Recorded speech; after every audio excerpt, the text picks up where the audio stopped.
갈릴리 가버나움 회당에 사신 생명의 떡에 관한 설교의 결론 부분입니다. 예수님께서 생명의 떡에 관해 긴 설교를 마쳤습니다. 그러자 회당에 모인 회중들의 반응이 어땠습니까? 유대인들 상당수는 이미 예수님의 설교 도중 나가버린 듯 보입니다. 예수님이 자기가 하늘에서 내려온 떡이라고 말씀하시자 이는 요셉의 아들 예수가 아니냐 하고 수군거리면서 도저히 믿을 수 없다는 반응을 보이면서 가버린 것입니다. 그러나 예수님을 따라다니며 자칭 제자라고 불렀던 사람들은 예수님의 긴 설교를 오랫동안 인내심을 갖고 끝까지 다 듣고 난 후에 믿을 수 없다고 말했습니다. 제자 중 여럿이 듣고 말하되 이 말씀은 어렵도다. 누가 들을 수 있느냐 한데. 그리고 또 불신 유대인들처럼 수군거렸습니다. 그들은 예수님이 자기 살을 먹고 자기 피를 마셔 영생을 얻는다는 말을 도저히 받아들일 수 없다고 여겼습니다. 아마 그들은 예수님께서 실제로 자기 살을 먹고 자기 피를 마셔야 한다고 말씀하시는 것으로 이해를 했던 모양입니다. 그래서 그 말을 듣고 그들은 시험에 들어 넘어졌습니다. 예수께서 스스로 제자들이 이 말씀에 대하여 수군거린 줄 아시고 이르시되 이 말이 너에게 걸림이 되느냐. 그런데 예수님은 자기 설교를 듣고 실족한 자들을 다독 이기는커녕 아예 마치 떨어져 나가라는 듯이 더 강한 오조로 그들을 책망하시고 훈계하셨습니다. 그러면 너희는 인자가 이전에 있던 곳으로 올라가는 것을 본다면 어떻게 하겠느냐? 살리는 것은 영이니 육은 무익하니라. 내가 너에게 이른 말은 영이요 생명이라. 그러나 너희 중에 믿지 아니하는 자들이 있느니라 하시니 이는 예수께서 믿지 않는 자들이 누구며 자기를 팔자가 누구인지 처음부터 아심이로라.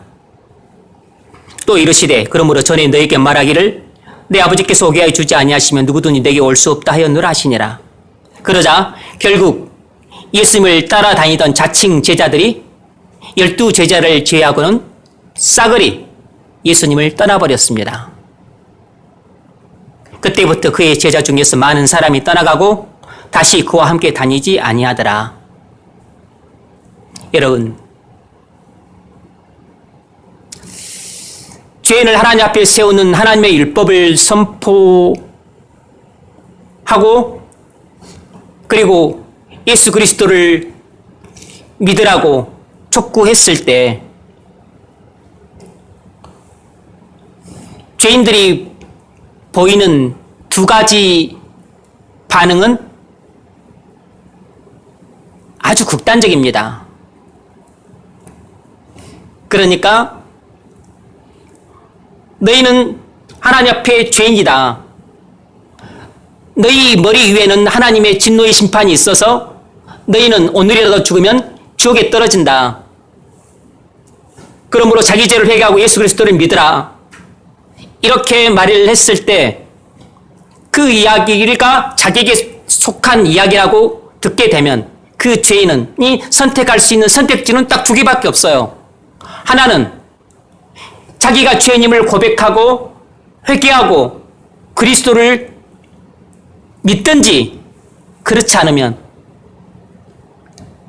더러워서 교회 못 다니겠다 하고 교회를 나가든지 둘 중에 하나예요. 그래서 목사들이 교회에서 강단에서 그렇게 강하게 설교를 하는 것을 좀 피하고 싶은 것입니다.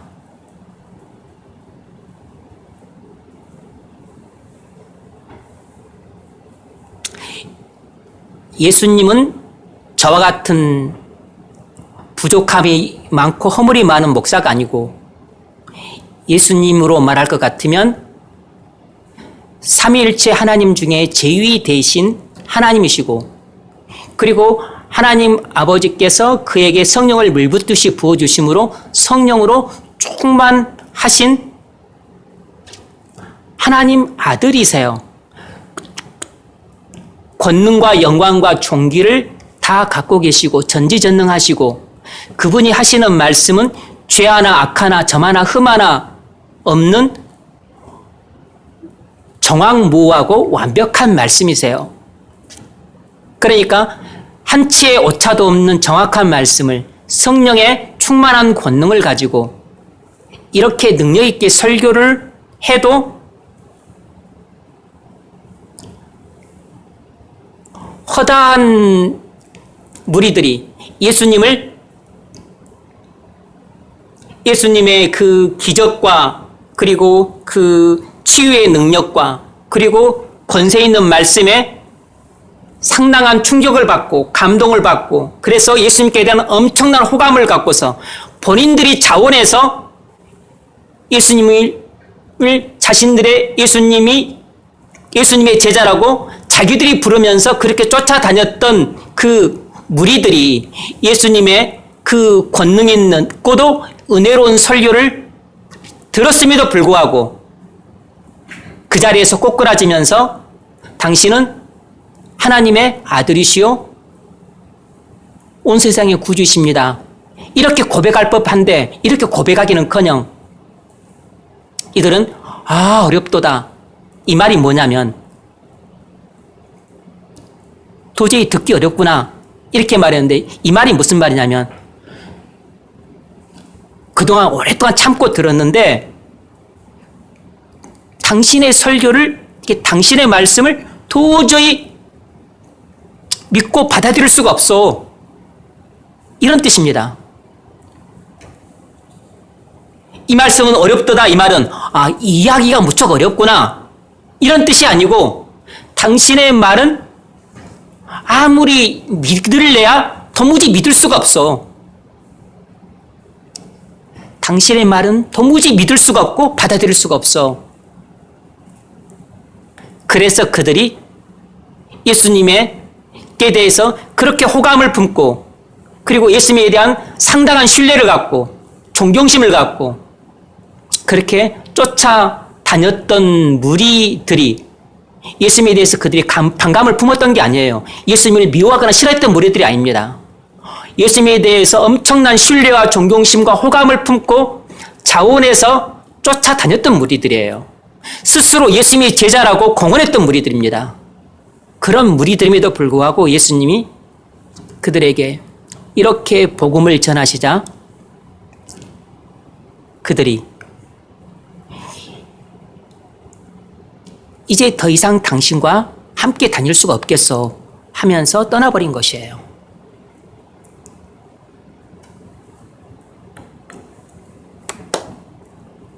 스데반 집사님이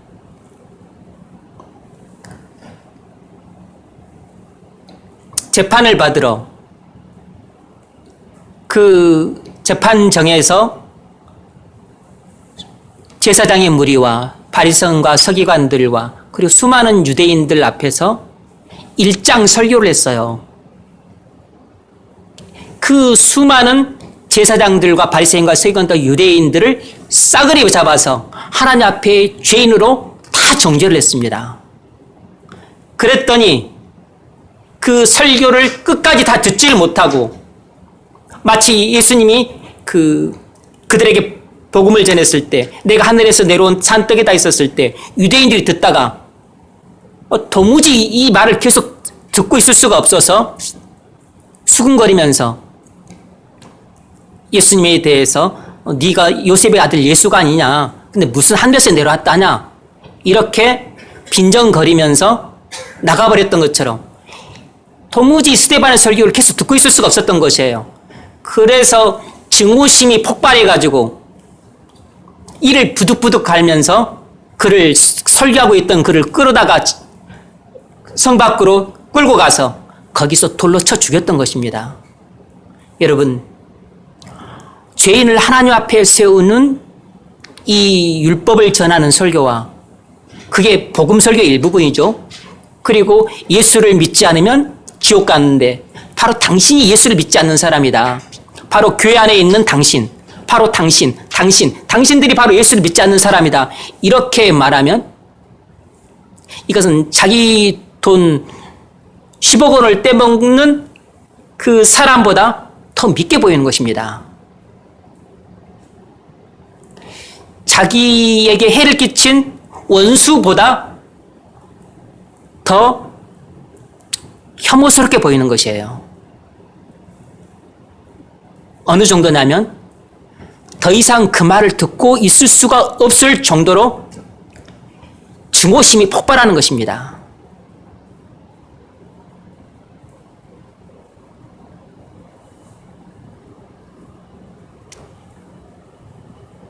하나님의 제사장인데 자기 그 지위를 인정을 안 해줘요. 자기가 백성들의 존경을 받는 바리새인인데 자신의 신앙을 인정을 안 해줘요. 자기가 그렇게 사람들로부터 경건하다고 소리를 듣는 그 유명한 서기관인데 자기를 칭찬해 주기는커녕 지옥에 갈 죄인이라고 정죄를 하니 이 사람보다 더 미운 사람이 없는 것입니다. 그래서 목사들이 강단에서 왜 안 하는지 제가 정확하게는 모르겠어요. 찾아다니면서 제가 안 물어봤으니까. 물어봐야 되는데. 그런데 일단은 그런 설교의 필요성을 대부분 목사님들이 잘 못 느낍니다. 이건 맞는 말이에요. 대부분의 목사님들이 이런 설교의 필요성 자체를 일단 인지를 못해요. 왜냐하면 복음이 무엇인지를 잘 모르니까. 목사가 돼가지고 어떻게 복음이 무엇인지도 몰라요. 목사님이 다른 목사님들을 너무 이렇게 비하한다고 그렇게 생각하고 제 자신만 잘났다고 말하는 것처럼 그렇게 여러분이 들을 거라시라는 것을 뻔히 알아요. 근데 뭐 이렇게 뭐 몇 명 안 되게 목회하면서 제가 제 자신을 띄워봤자 그건 더 웃기는 거잖아요. 그게 아니고 여러분들이 이 속한 교회를 다녀봤잖아요.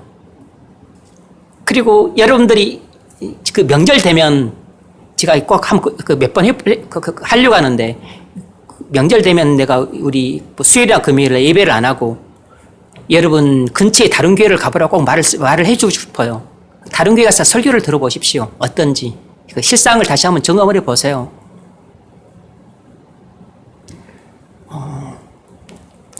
은혜로운 설교는 들을 수 있습니다. 여러분이 그 설교 듣고 감동은 받을 수 있어요. 그런데 분명한 것은 복음은 듣기 어려울 겁니다. 복음은 듣기 어렵다고. 왜냐하면 목사님들이 복음이 무엇인지 잘 모른다니까요. 복음 그러면 그냥 예수 십자가 전하는 것인 줄 알아요.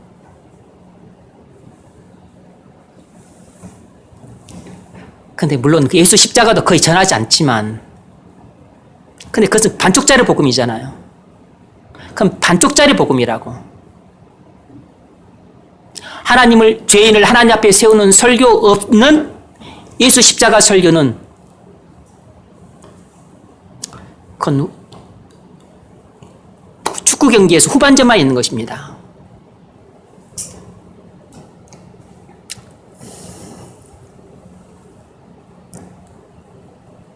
예수님께 큰 호감을 품고 자원에서 따라다녔던 수많은 제자들이 말하다 마쳤네. 왜 안 하는고? 혹 그렇게 전해야 된다는 필요성을 사실상 아는 사람이라면 양심상 안 할 수가 없을 것이에요. 그걸 아는 사람이라면 그걸 알고도 안 하려고 그러면 중심이 불붙는 것 같아서 견딜 수 없어서 그렇게 설교를 못 할 것이에요. 그런데 약간 이런 뉘앙스로 이야기를 하게 되면 교인들이 싫어하더라. 이런 정도는 목사는 알 수 있죠.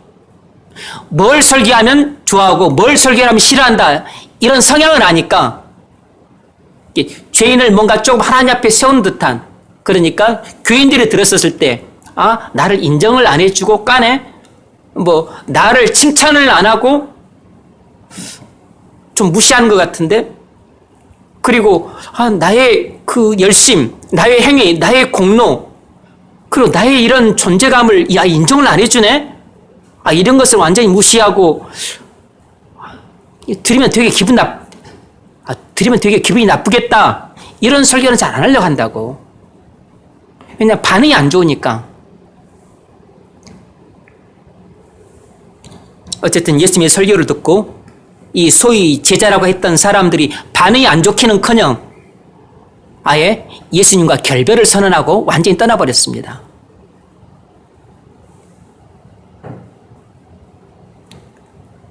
그들은 이 은혜로운 영생의 말씀을 받아들이지 않았어요. 그들은 예수님께 큰 호감을 품고 신뢰와 존경을 표하면서 자원에서 따라다녔던 이 제자들은 예수님의 생명의 떡에 관한 명설교를 듣고도 믿을 수 없다고 돌아섰습니다. 왜 그랬을까요? 우리는 이러한 사실을 통해 뭘 알 수 있죠? 오늘 본문 전체를 통해서 살펴보고자 하는 교리는 이것입니다. 사람은 거듭나야 예수 그리스도를 믿을 수 있다는 것입니다. 오늘은 거듭남과 믿음에 관해서 이야기를 하려고 해요. 믿음은 거듭남의 결과입니다. 거듭나야 믿을 수 있어요. 그러나 우리가 거듭났는지 알 수가 없어요. 왜냐하면 거듭남은 보이지 않으니까. 그러나 내가 나의 죄를 진실로 회개하고 그리고 예수 그리스도를 진실되게 믿는 것을 통해서 이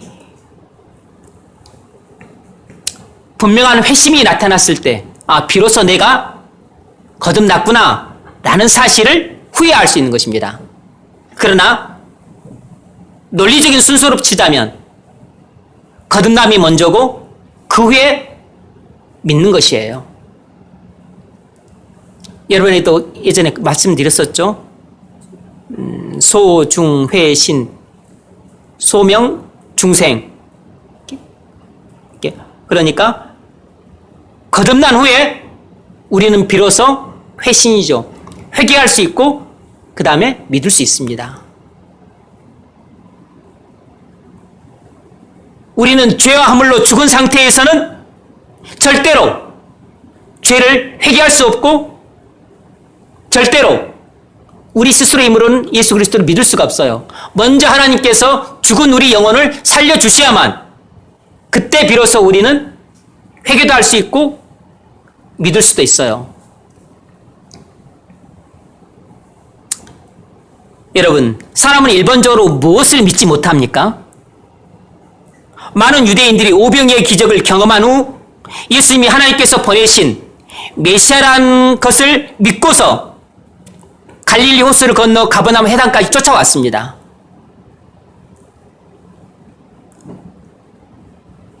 많은 유대인들이 예수님이 메시아이지 않을까 하는 강한 추정, 메시아가 아니면 이런 일을 할 수가 없지 라고 하는 자기들 나름대로의 그 강한 확신을 가지고서 갈릴리 호수를 건너서 벳세다에서 가버나움까지 쫓아온 것이에요.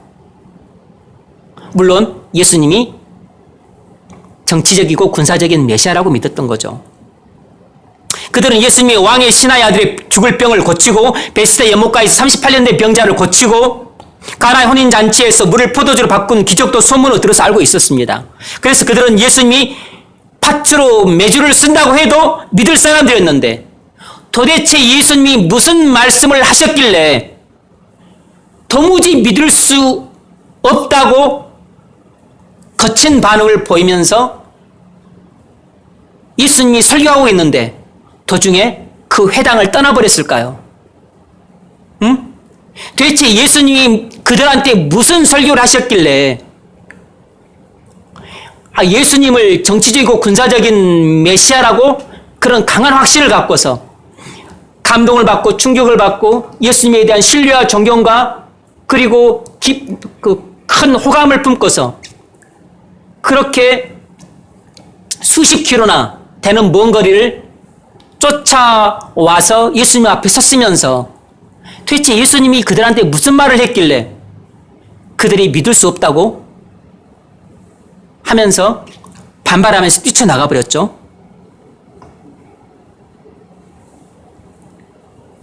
그것은 예수님이 자기를 하나님 아들이라고 말씀하셨기 때문입니다.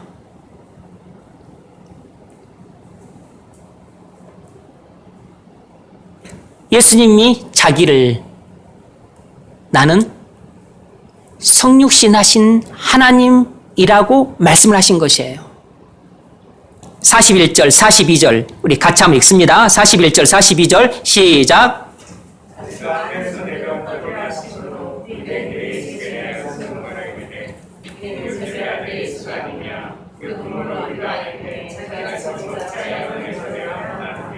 아멘. 예수님이 자기를 사람이 되신 하나님의 아들이라고 소개를 한 것이에요. 나는 하늘에서 내려온 산떡이다. 이 말씀을 하시기 전에 40절에서는 뭐라고 말했냐면 내 아버지의 뜻은 아들을 보고 믿는 자마다 영생을 얻는 이것이니 그랬습니다. 하나님을 아버지라 부르고 자기를 아들이라고 부른 것이에요. 그러니까 결국 예수님은 자기를 하나님의 아들이라고 말씀하신 셈이라고. 그리고 37절에서는 아버지께서 내게 주시는 자는 다 내게로 올 것이요. 여기서도 예수님은 자기를 하나님의 아들이라고 소개하고 있습니다.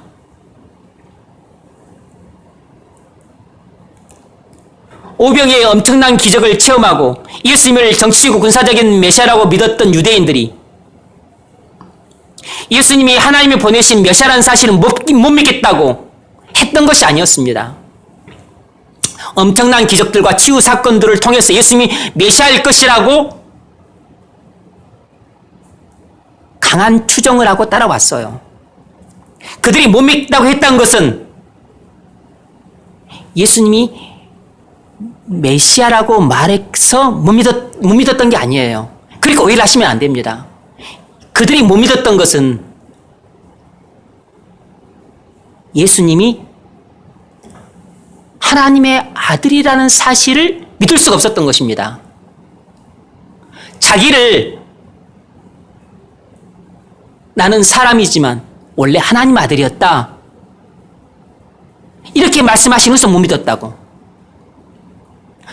나는 하나님의 아들이 사람이 되어서 지금 내려온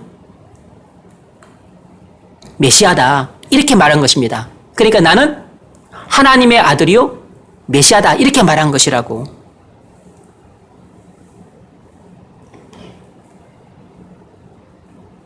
예수님이 거듭나지 않은 유대인들은 예수님의 성육신을 믿을 수가 없었어요. 여러분, 오늘날 성탄절은 전 세계인들의 명절입니다. 냉전 시절에 공산국가에서조차도 성탄절을 지켰어요. 오늘날 성탄절을 지키지 않은 나라는 거의 없습니다. 그렇게 예수님의 탄생을 기념하면서도 예수님이 사람이 되신 하나님의 아들이라는 사실을 믿는 사람들은 거의 없어요. 예수님이 하나님의 성육신이라는 사실을 믿는다면 사람들이 성탄절을 이런 식으로 보내진 않죠. 오늘날 사람들은 성탄절을 가족들과 함께 보내는 휴가 시즌, 물건들을 싸게 살 수 있는 세일 시즌, 사랑하는 사람들과 즐거운 시간을 가질 수 있는 연애 시즌 정도로 생각을 합니다. 사람들은 예수님의 탄생을 기념하는 성탄절을 무척 좋아하면서도 정작 성육신 하신 예수님에 관한 설교는 무척 싫어합니다. 요한복음 1장 14절 말씀이 육신이 되어 우리 가운데 거하심에 우리가 그의 영광을 보니 아버지의 독생자의 영광이요 은혜와 진리가 충만하더라. 하나님의 아들이 사람이 되어 이 세상에 오셨다고 말하면 사람들은 다 거짓말이라고 말합니다. 말씀이 육신이 되어 우리 가운데 거하심에 우리가 그 영광을 보니 아버지의 독생자의 영광이요.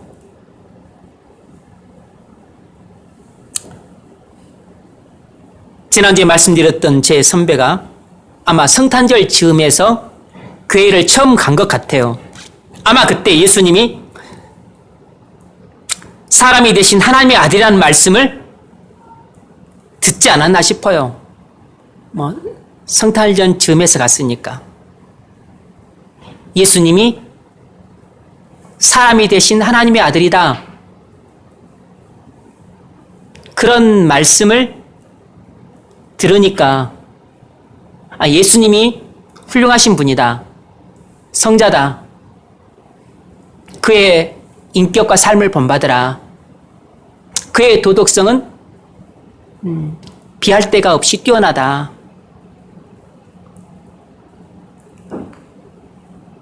뭐 그렇게 했더라면 아마 믿고 따랐을 텐데,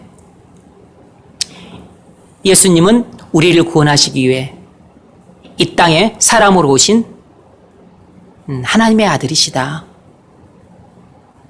이렇게 성육신에 대해서 설교를 하니까 순 거짓말로 들렸던 거죠.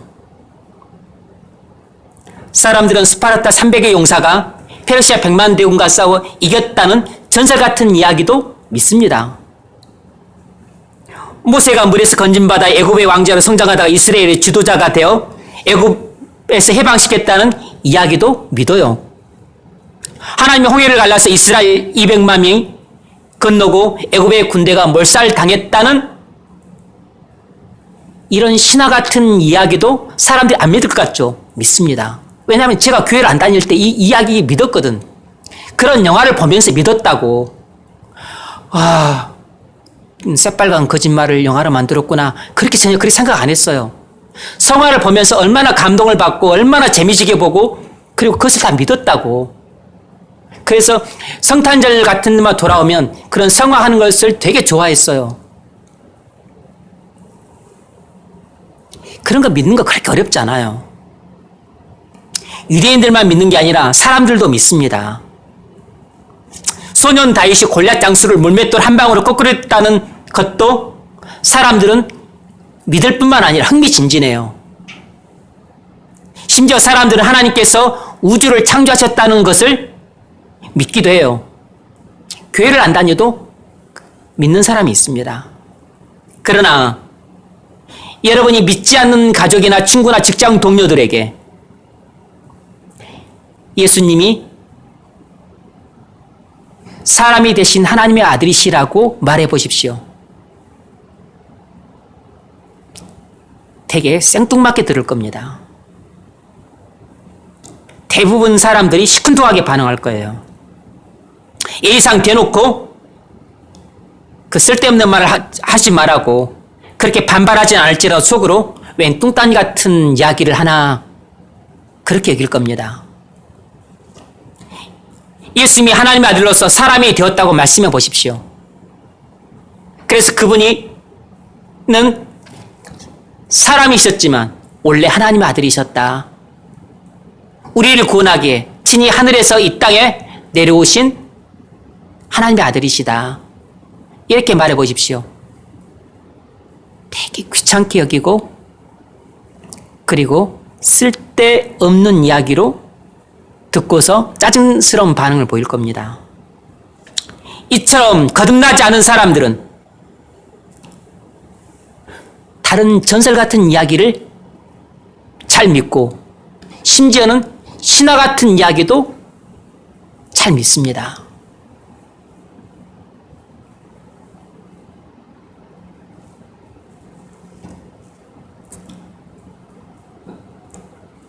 그런데 정작 하나님의 성육신 이야기만큼은 믿지를 못해요. 아브라함 이야기, 모세 이야기, 다윗 이야기, 뭐 그런 이야기 다 믿어도 하나님의 아들이 사람이 돼요. 동정녀 마리아에게서 나셔서 말구육간에 자기 몸을 누이셨다. 그때 동방 박사들이 찾아왔고 별들이 그 길을 인도했다. 이런 이야기는 믿지 않아요.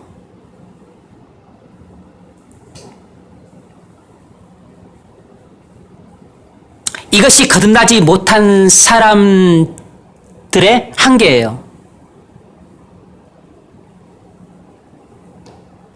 거듭나지 않은 사람들일지라도 성경의 많은 이야기에 대해서 호감을 품고 그리고 호의적으로 받아들일 수 있습니다. 그리고 그것을 심지어 그냥 믿고 받아들일 수도 있어요.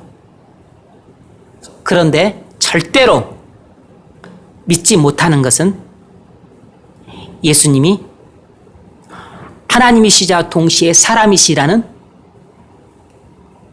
이 성육신의 신비는 믿지 못해요.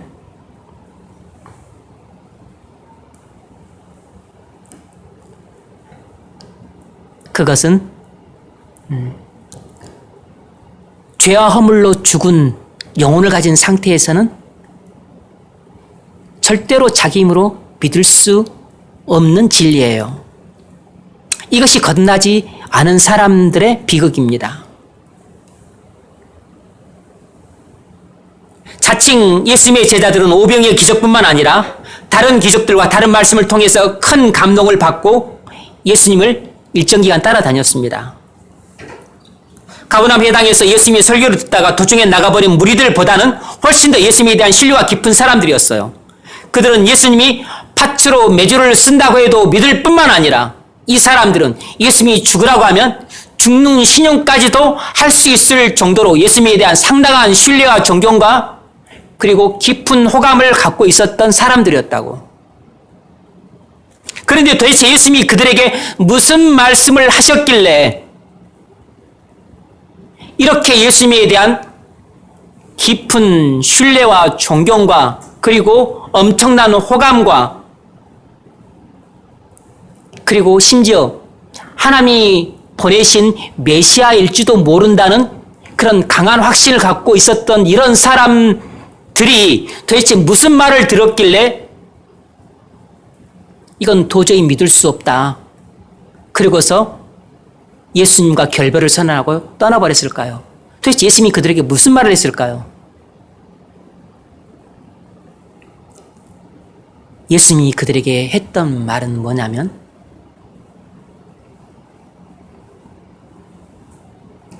내가 십자가에서 죽어야 너희 죄를 속죄할 수 있다. 이렇게 말씀하신 것이에요. 예수님은 자신의 십자가의 죽음이 온 세상 죄인들을 위한 완전한 속죄제사라고 말씀하신 것입니다.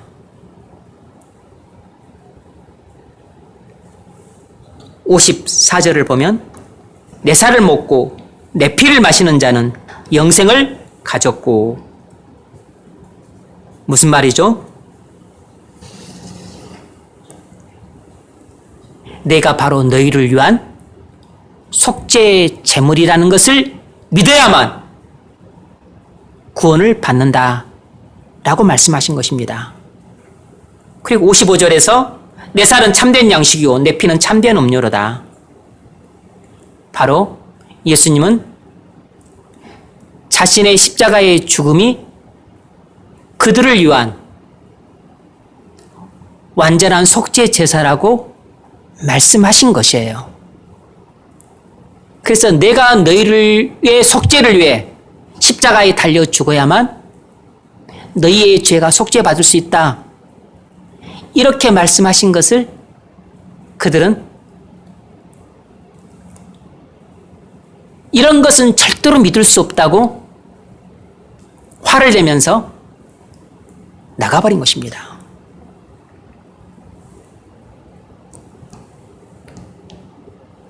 여러분, 사람들은 떡 5개와 물고기 2마리를 갖고 약 2만 명가량 되는 사람을 먹였다는 이런 믿을 수 없는 기적 같은 사실을 그냥 일반 사람인들이 들어도 믿을 수 있습니다. 왜냐하면 우리가 전설 따라 삼천리 그런 이야기 듣고 믿잖아요. 우리가 신화 같은 거 믿는다고.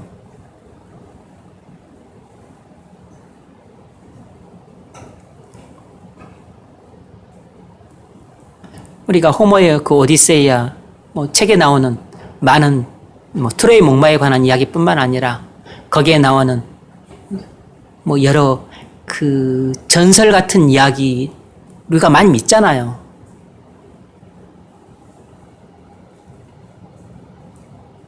38년 된 병자를 고친 기적 정도는 사람들이 얼마든지 믿을 수 있습니다. 귀신을 쫓아냈다는 이야기도 그건 믿기 쉬워요. 광야에서 마귀의 시험을 받았다는 이야기도 믿습니다. 심지어 죽은 나사로를 다시 살렸다는 그런 믿을 수 없는 이야기조차도 사람들은 믿기도 해요. 그러나 사람들이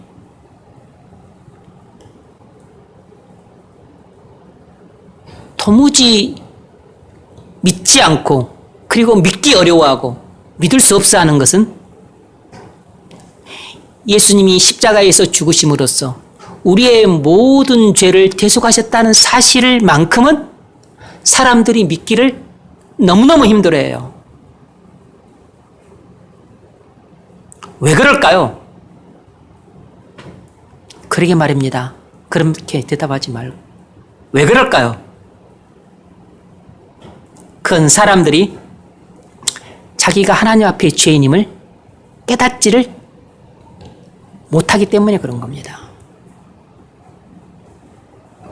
청년 시절 제 교회 여자 동기가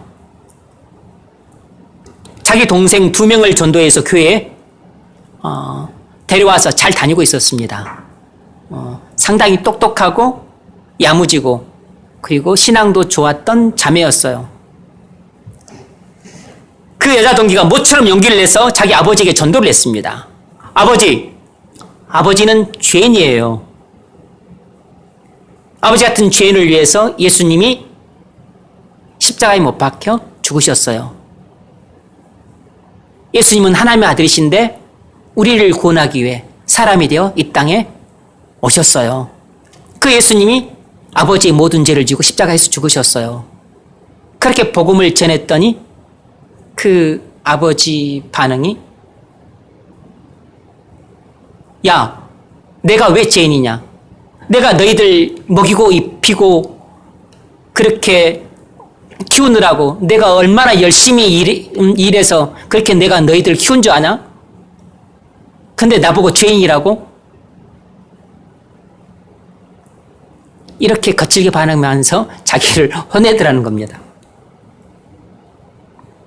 화를 벌컥 내시더란 거예요.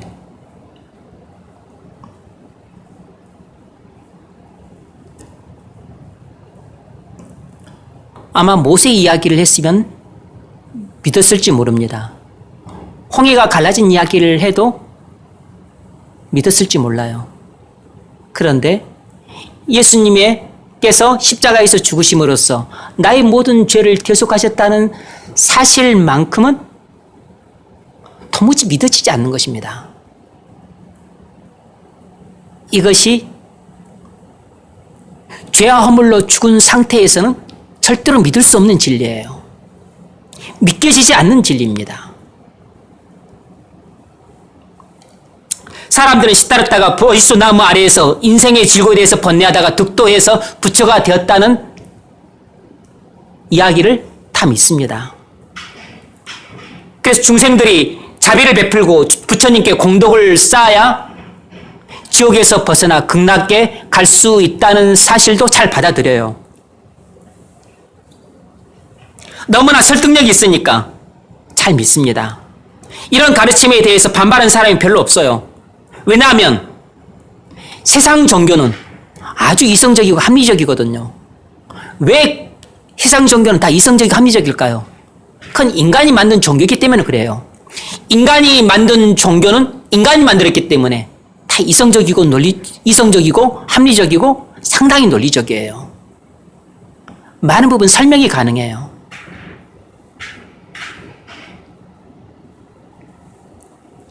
그래서 기독교보다도 훨씬 더 설득력 있게 들립니다.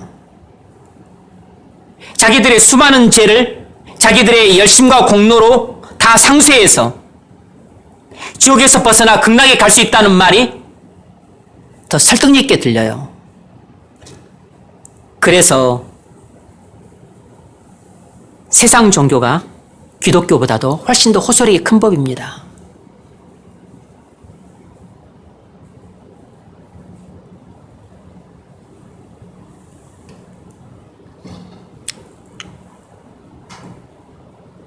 사람들은 인간이 만든 세상 종교는 쉽게 믿고, 심지어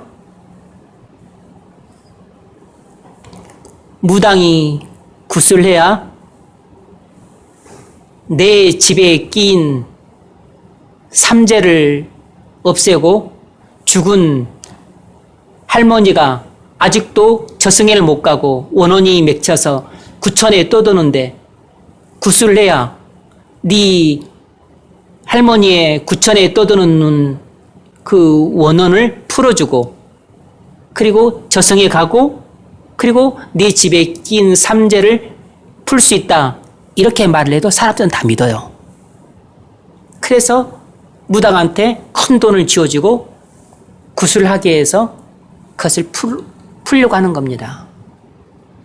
그래서 그런 무당들이 우리나라에 있는 게 아니고 세상 각처에 없는 곳이 없어요.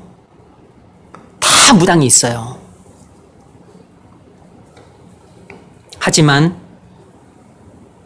예수님이 십자가의 죽음을 통해 우리를 구원하셨다는 이 성경의 진리만큼은 사람들이 믿지를 못해요. 믿지를 못한다고. 하나님은 거룩하신 분이다. 그런데 우리는 다 하나님 앞에서 죄인이다. 우리는 하나님의 진노의 심판을 받아 지옥에 간다. 그런데 하나님이 우리를 사랑하사 독생자를 보내 우리의 모든 죄를 십자가에서 대속해 주셨다. 그러므로 예수님이 하나님의 아들이시고 나의 구주가 되신다는 사실을 믿어야 구원을 받는다. 사람들은 다른 전설 같은 이야기도 믿고 도무지 말도 안 되는 황당한 이야기도 믿고 그리고 심지어는 완전히 허구에 가득 찬 신화 같은 이야기도 잘 믿는데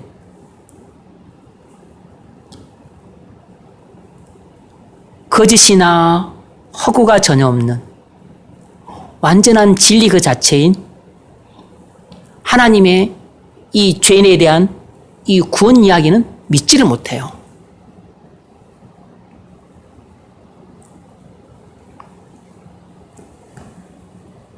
왜죠? 거듭나지 않은 사람은 다른 것은 다 믿어도 예수님이 하나님의 아들 되심과 십자가에서 죽으심으로 우리의 구주가 되신 것은 믿지를 못해요. 심지어 예수님은 그들에게 승천까지 말씀하셨어요. 62절 같이 한번 읽습니다. 시작.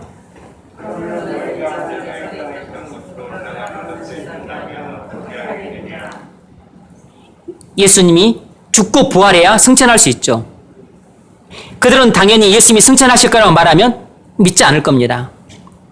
지금 12 제자들은 예수님이 하나님의 아들이시고 그리스도라는 것을 이미 믿어 알고 있었습니다.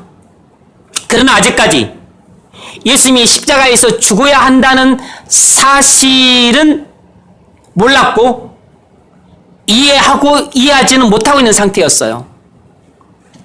그러니까 당연히 예수님은 12 제자들에게 십자가에 죽고 후에 부활할 것이라는 것을 말하지 않았어요.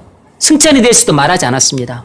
왜냐하면 지금 이 12 제자가 예수님에 관해서 믿고 있는 진리가 뭐냐면 예수님은 하나님의 아들이시고 그리고 온 세상의 구주이시다. 여기까지는 믿었어요. 그러니까 예수님이 하나님의 아들이시라는 걸 믿었다는 얘기는 예수님이 성육신하신 하나님이시라는 사실을 믿었다는 뜻이라고. 그런 점에서 이미 유대인들과 다르고 그리고 자칭 제자들과 달랐던 거죠. 12 제자들이 예수님에 대해서 믿고 있는 현재 수준은 어디냐면 하나님의 성육신을 믿는 정도였어요. 그런데 아직 예수님이 십자가에서 죽으셔야 구주가 될 수 있다는 사실은 아직 믿지 못했습니다. 그러니 예수님의 부활을 믿겠어요? 당연히 못 믿죠. 승천 믿겠습니까? 당연히 못 믿죠. 재림에 대해서 말을 했으면 믿었을까요? 믿을 수가 없죠. 이제 예수님에 대해서 예수님이 성육신하신 사람이 되신 하나님이시다. 이것밖에 아직은 그들이 분명히 못 믿었어요. 이것만 분명히 믿었습니다. 아직 예수님의 죽음, 부활, 승천, 재림에 대해서는 아직 그들이 믿지 못했습니다. 심지어 예수님이 십자가에 달려 죽으시는 그 순간에도 그들은 예수님의 십자가의 죽음이 자기들을 위한 완전한 속죄 제사라는 사실을 이해를 못했습니다. 나중에 부활하시고 심지어는 승천하시고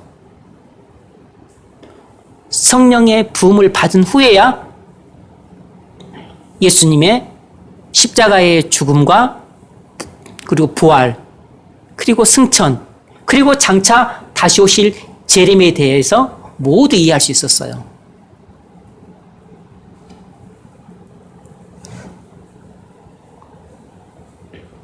여러분, 세상에서 사람들이 다른 것은 다 믿어도 결코 믿지 못하는 것이 무엇인지 아십니까? 그건 300명으로 100만 명을 이겼다는 전투 이야기가 아닙니다. 아브라함이 이삭을 제물로 바치려고 했는데 산에서 소리가 나서 그만둬라. 내가 네 믿음을 봤다. 속죄 양 여기 있다. 이 사건을 못 믿는 게 아니에요. 모세가 애굽 왕자여서 나중에 광야의 목자가 되었다. 이런 이야기를 못 믿는 게 아닙니다. 사람들이 가장 믿기 힘든 것은 예수님이 하나님의 아들이라는 것과 십자가에서 죽으심으로 온 세상의 구주가 되었다는 사실을 못 믿어요. 그것을 못 믿는 것입니다. 이것이 기독교의 핵심 진리인데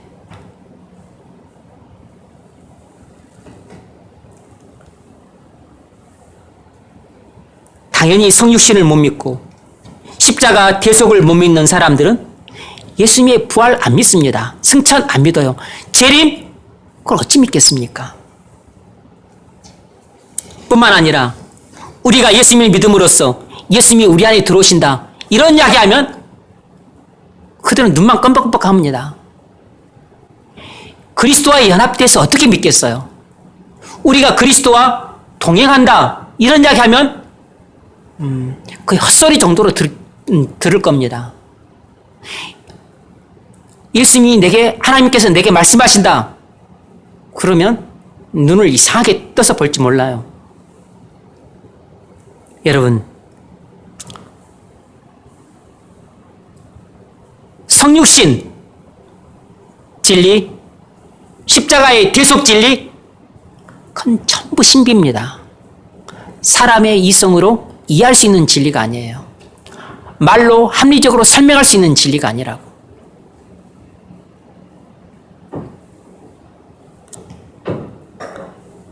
예수님의 부활, 승천, 재림,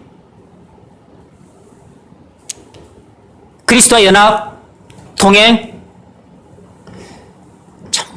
어디 있습니까?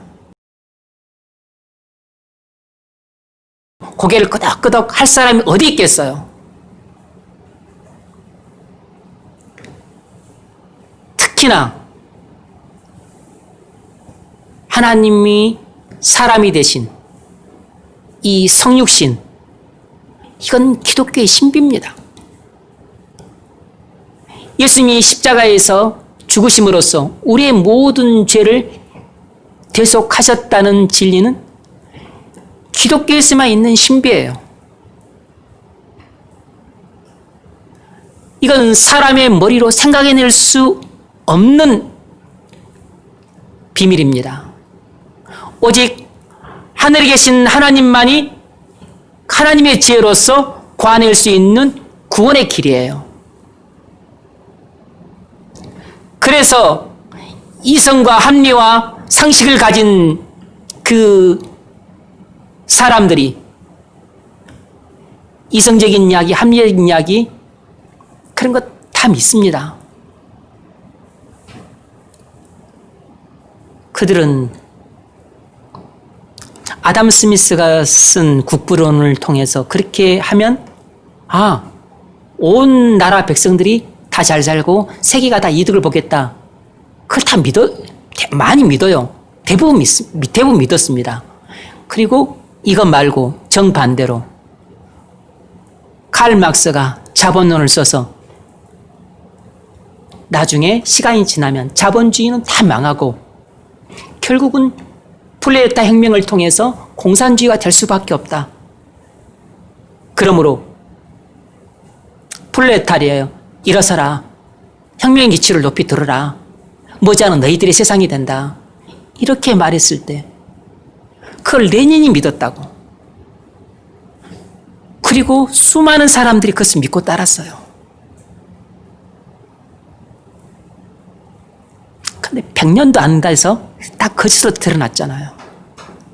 그러니까 그런 거짓말 사람들이 다 믿어요. 그런 허구, 그런 신화 같은 이야기 다 믿습니다. 그런데 뭘 안 믿냐면 성육신은 믿지 않아요. 예수님의 십자가의 대속은 믿지 않습니다. 왜냐하면 믿지 못하니까. 왜냐하면 믿을 수가 없으니까.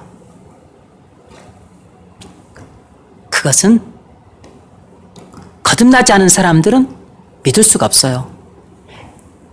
그래서 기독교가 진짜 하나님의 종교인 것은 기독교의 핵심적인 대부분의 진리들은 다 인간의 이성으로는 이해할 수가 없는 진리들이에요. 인간의 그 상식으로는 도저히 받아들일 수가 없는 진리들이라고. 그게 바로 기독교의 신비입니다. 그래서 바울이 그 점에 대해서 감탄을 했죠. 로마서 11장 33절 깊도다 하나님의 지혜와 지식의 풍성함이요 그의 판단은 헤아리지 못할 것이며 그의 길은 찾지 못할 것이로다. 깊도다 하나님의 지혜와 지식의 풍성함이요 그의 판단은 헤아리지 못할 것이며 그의 길은 찾지 못할 것이로다.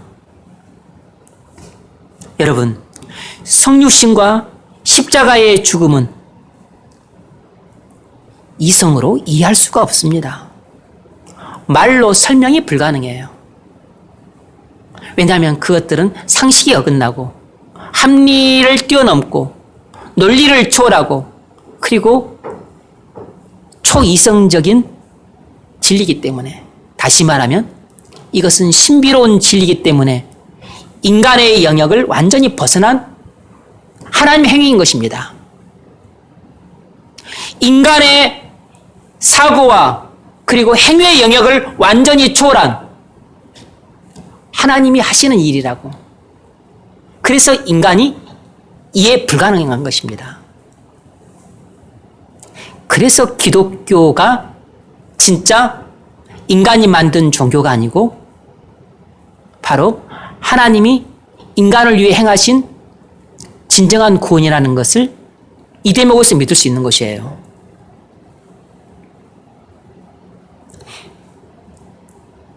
그래서 세상 사람들은 물론이고 교회 안에 있는 많은 사람들도 이런 신비로운 진리들을 온전히 믿지를 못합니다. 왜 그럴까요? 그건 그들이 거듭나지 않았기 때문입니다. 이런 기독교의 신비로운 진리들을 믿으려면 어떻게 해야 될까요? 그래서 두 번째로 우리가 살펴볼 건 이겁니다. 사람들이 예수 그리스도를 믿으려면 무엇이 필요한가? 그건 바로 거듭남입니다. 이런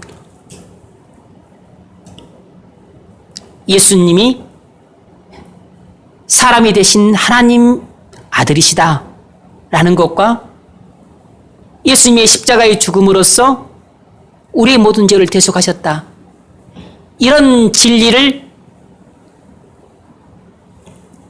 믿을 수 있는 사람이 누구냐면 그건 바로 거듭난 사람뿐이에요. 거듭나야만 믿을 수가 있습니다. 63절에서 예수님이 그 점을 말하죠. 63절 같이 읽습니다. 시작.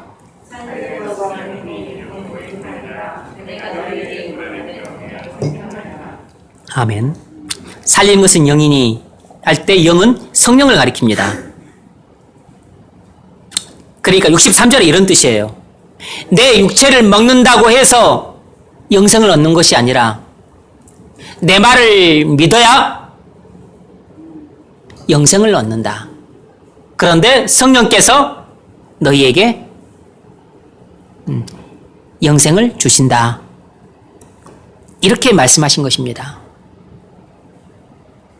뭘 알 수 있죠? 성령은 하나님 말씀을 통해 우리를 거듭나게 하신다는 겁니다. 성령은 하나님 말씀을 통해 우리를 거듭나게 하십니다. 여러분, 우리를 살리는 것은 큰 예배당이 아니고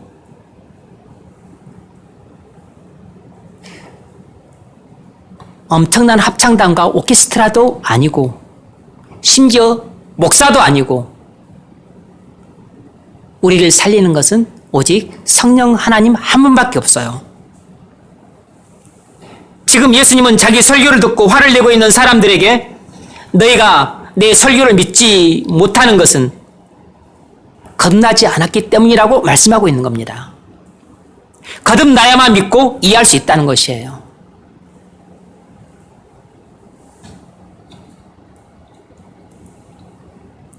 여러분, 다른 것들은 믿어지는데 예수님이 동정녀 탄생했다는 사실이 잘 안 믿어지십니까?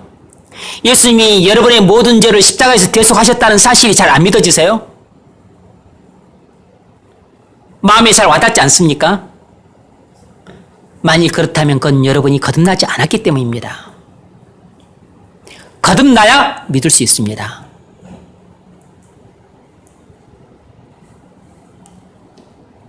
다시 말해서 하나님께서 여러분의 죽은 영혼을 다시 살리셔야 여러분이 예수님이 하나님의 아들이심을 믿을 수 있어요. 우리는 다 죄와 허물로 죽었던 사람들입니다. 그렇다면 성령께서는 죄와 허물로 죽은 사람들을 어떻게 살리실까요? 하나님 말씀을 통해 살리십니다. 내가 너에게 이런 말은 영이요 생명이라. 이 말은 성령께서 바로 예수님의 설교를 통해서 너희들 살리실 수 있다. 이런 취지로 말씀하신 겁니다. 그래서 예수님이 자기를 쫓는 군중들에게 하나님 말씀을 설교했던 것이에요. 그러나 그들이 믿기를 거부함으로 거듭날 수 없었습니다.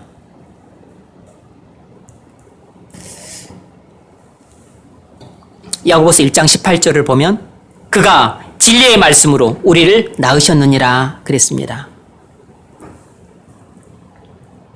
하나님께서는 당신의 말씀을 사용하셔서 우리에게 새 생명을 주십니다. 우리 영혼을 살리는 주체는 성령 하나님이시고 성령 하나님께서 우리 영혼을 살리실 때 사용하시는 도구는 하나님 말씀이에요. 그러니까 성령께서는 하나님 말씀을 사용해서 우리의 죽은 영혼을 살리시는 것입니다. 딱 나오는 거죠.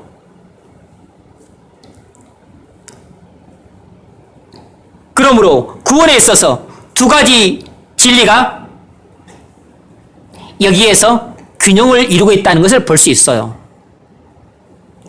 첫 번째로 예수님은 하나님께서 하시는 일을 말씀하셨습니다. 살리는 것은 영이니 이 말씀은 구원에 있어서 하나님의 절대 주권을 선언하고 있습니다. 오직 성령 하나님만이 우리를 거듭나게 하실 수 있다는 것입니다. 다른 어떤 것도 우리 영혼을 살릴 수 없다는 것이에요. 두 번째는 인간이 해야 될 일을 말씀하고 있습니다. 내가 너에게 이른 말은 영이요 생명이라는 말씀은 구원에 있어서 인간의 책임을 강조하고 있어요. 구원에 있어서 인간의 책임이 뭐죠?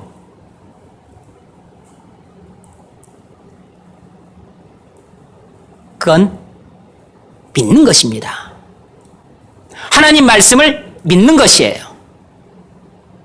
하나님 말씀을 듣고 예수님이 하나님의 아들 되심과 나의 구주 되심을 믿는 것입니다. 이것이 인간이 해야 될 자기 책임이에요. 그런데 믿으려면 먼저 들어야 합니다. 그 점을 바울이 로마서 10장 17절에서 이렇게 말했죠. 그러므로 믿음은 들음에서 나며 들음은 그리스도의 말씀으로 말미암느니라. 그러므로 믿음은 들음에서 나며 들음은 그리스도의 말씀으로 말미암느니라. 그러니까 우리는 뭘 들어야 되죠? 예수 그리스도를 증거하는 복음 설교를 들어야죠. 그리고 그 예수 그리스도를 증거하는 복음 설교를 듣고 우리는 믿어야 합니다. 그러므로 우리가 해야 될 일은 믿기 위해서 들어야 하는 것이에요. 우리는 하나님의 말씀을 들어야 될 책임도 있고 믿어야 할 책임도 있습니다. 그래서 우리는 믿기 위해서 듣는 것이에요.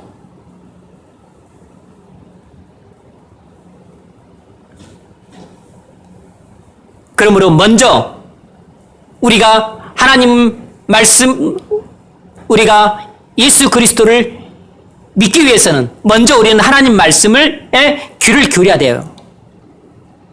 그러기 위해서 예배에 빠짐없이 참석해서 하나님의 말씀에 귀를 기울이셔야 됩니다. 설교를 할 때, 목사가 설교할 때 하나님께서 여러분에게 말씀하시는 음성을 들으십시오. 그때 성령께서 여러분의 영혼을 터치하면서 죽은 영혼을 살려내는 겁니다.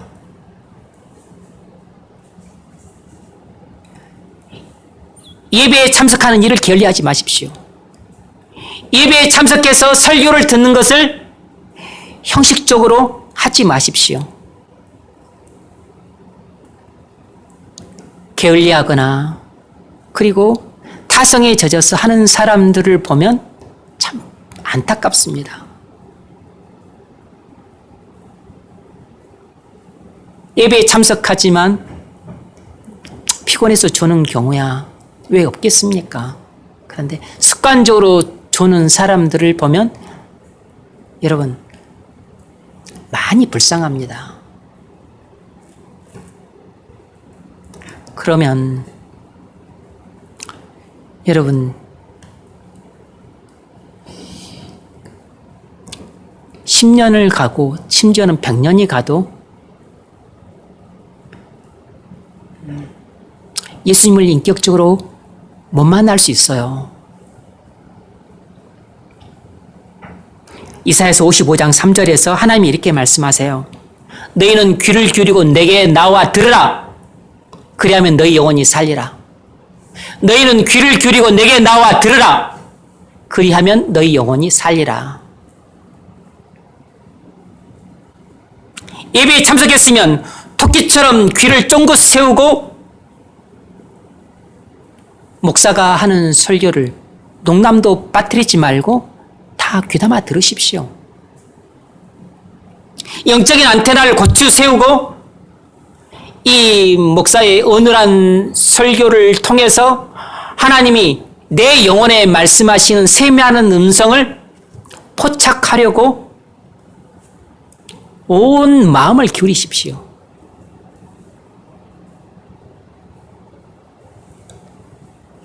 반드시 그런 사람에게 하나님이 마음문을 열고 찾아와 여러분의 마음을 새롭게 하실 겁니다. 그리고 매일 규칙적으로 성경을 읽으십시오. 성경을 읽을 때 하나님의 음성이 들리는 순간이 반드시 옵니다. 그때가 여러분 영혼에 새 생명이 임하는 날이에요. 그러므로 매일 부지런히 성경을 읽으십시오. 절대로 헛되지 않을 겁니다. 콩나물 수레에 물 붓듯이 자라는 것이 안 보이지만 계속 보면 언젠가는 여러분 영혼에도 진리의 빛이 비추는 날이 옵니다. 성령 하나님께서 여러분 마음을 열고 들어와 여러분 영혼에 생명수를 부어주시는 날이 반드시 와요. 그래서 오늘날 교회에서 가장 필요하고 중요한 일은 강단에서 복음을 설교하는 일인 겁니다. 그래야만 회중석에 앉아있는 죄와 허물로 죽은 죄인들이 이 말씀을 통해서 성령께서 역사하심으로 거듭나게 하시는 일이 일어날 수 있기 때문인 거죠. 그래서 회심하는 일이 눈에 보이는 증거로 나타날 수 있는 것입니다.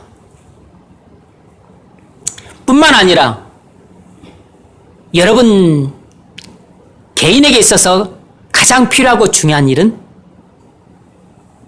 개인적으로 골방에서 성경을 규칙적으로 읽는 것이에요.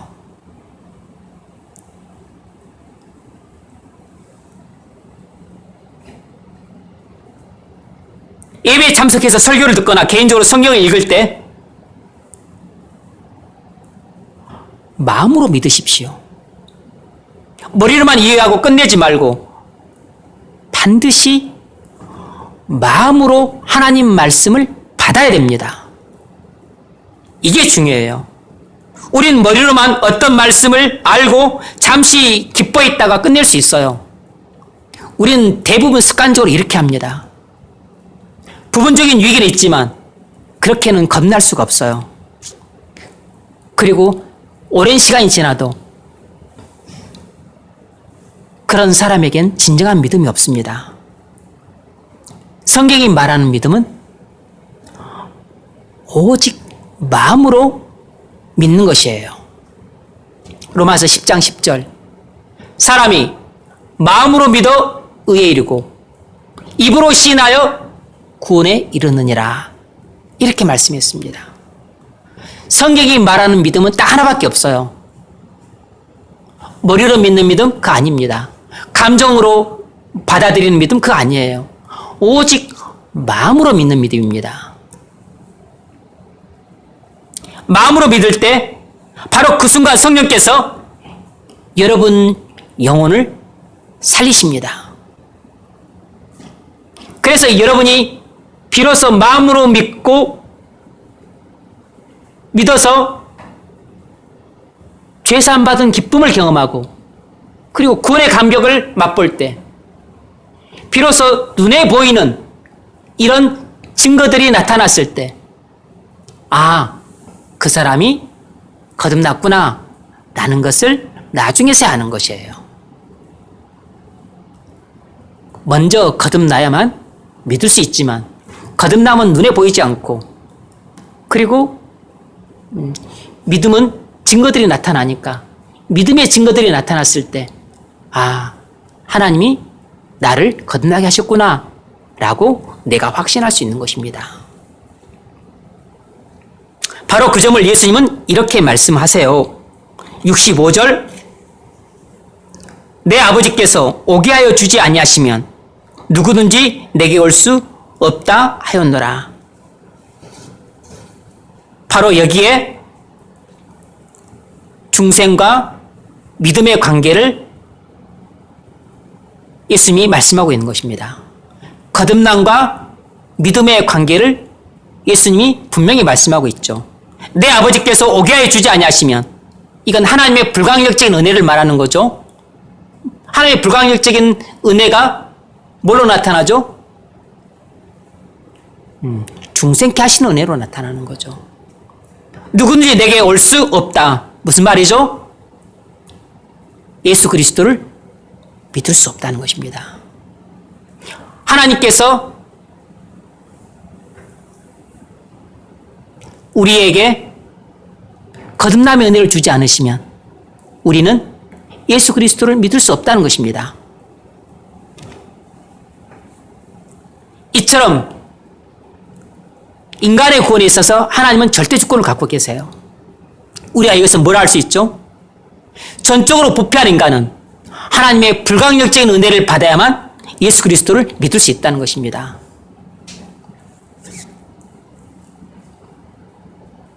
여러분, 하나님의 은혜가 우리에게 부어지지 않으면 우리는 예수님이 나의 모든 죄를 대신 속죄하기 위해 십자가에서 속죄 제물이 되셨음을 믿을 수 없습니다.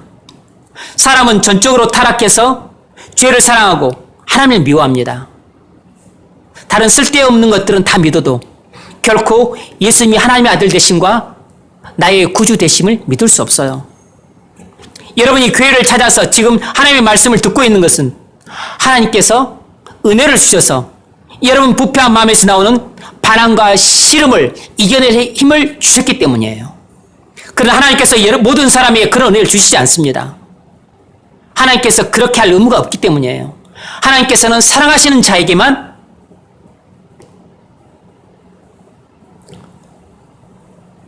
불강력적인 은혜를 주십니다. 만일 여러분이 오늘 설교를 귀담아 들을 때 하나님의 음성을 들었다면 하나님께 감사하십시오.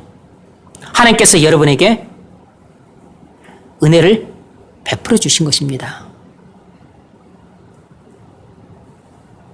만일 여러분이 오늘 교회에 나오는 것도 싫고 설교 듣는 것도 너무 지겨워서 견딜 수 없을 정도의 지경이었다면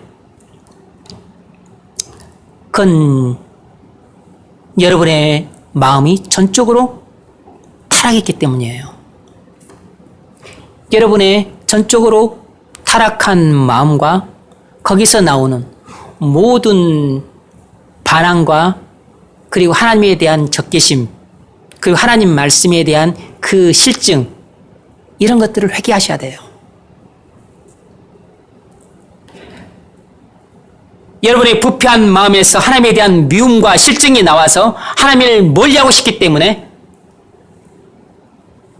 주일에 교회에 나오는 것도 싫고 설교 듣는 것도 너무 짜증스럽고 그리고 맨날 죄인이라고 정죄하는 것 같은 이 설교 듣는 것도 지겹고 그렇게 들리는 것입니다.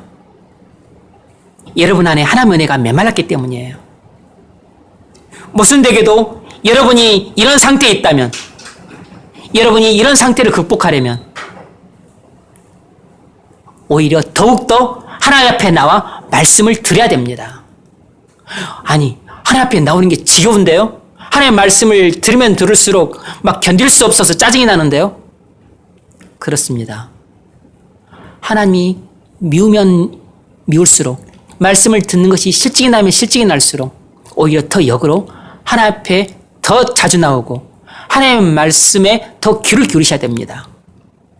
왜냐하면 하나님께서 여러분에게 은혜를 주시는 것은 오직 말씀을 통해서 만이기 때문입니다.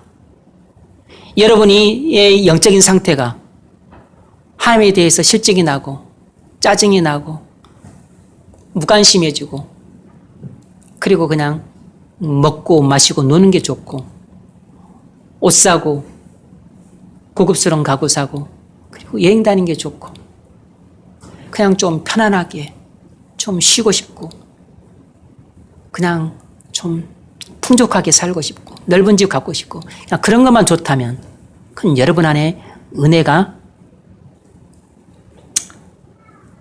부족하기 때문에 그래요. 은혜가 메말랐기 때문입니다. 뭐 어떻게 은혜를 받죠? 하나님 말씀 앞으로 달려가는 것 외에는 은혜 받을 길이 없어요. 그런데 그런 사람은 혼자 스스로 힘으로는 성경을 펼쳐서 읽을 의지도 없고 펼쳐서 읽어도 눈에 잘 안 들어오니까 은혜 받기가 어렵다고. 그래서 먼저 교회로 나와서 예배 자리에서 하나님께서 종을 통해 내게 들려주시는 음성에 귀를 기울이십시오. 이게 먼저 첫 번째 순서예요. 그리고서 여러분들이 은혜를 받으면 두 번째로 여러분이 개인적으로 골방에서 다시 성경 말씀을 읽으면서 하나님의 음성을 들으십시오. 이렇게 해서 또 은혜를 받을 수 있습니다. 그러면 교회에 나오고 싶고 예배하는 것이 즐겁고 그래서 골방에서 하나님 말씀을 읽는 것이 즐겁고 내 영혼은 회복되고 이렇게 회복이 되는 것이에요.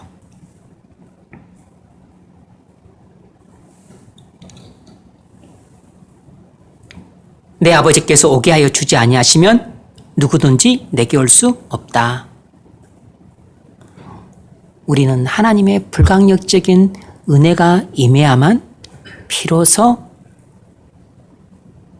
나의 전적으로 부패한 마음에서 나오는 하나님께 대한 미움과 싫음과 반항을 극복하고서 비로소 예수님이 하나님의 아들 되심과 십자가에서 죽으심으로써 나의 구주 되심을 믿을 수 있습니다.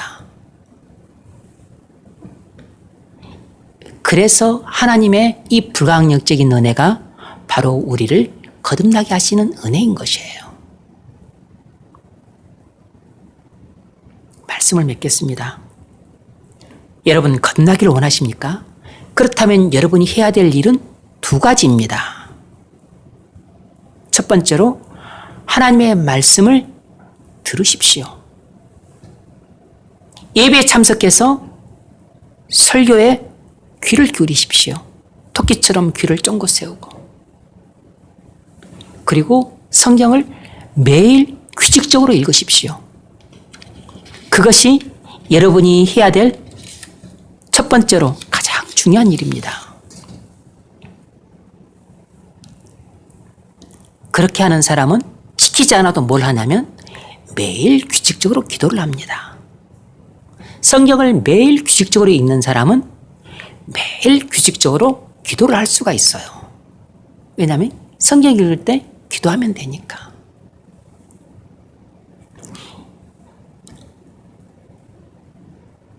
하나님은 여러분이 설교를 듣는 태도와 성경을 읽는 태도를 보고 여러분의 기도가 진실한 기도인지 아니면 윗선에 찬 기도인지를 분별할 수 있습니다. 여러분의 기도가 진실한 기도라면 반드시 하나님의 응답을 받게 될 겁니다. 그래서 하나님의 은혜 때 거듭나게 될 것이에요. 두 번째로 여러분이 해야 될 일은 여러분이 들은 말씀을 믿으십시오. 설교 때 들은 말씀을 믿으십시오. 그래야 거듭납니다. 여러분이 골방에서 성경을 읽을 때 하나님께서 여러분 영혼에 말씀하시는 그 한마디 말씀을 믿으십시오.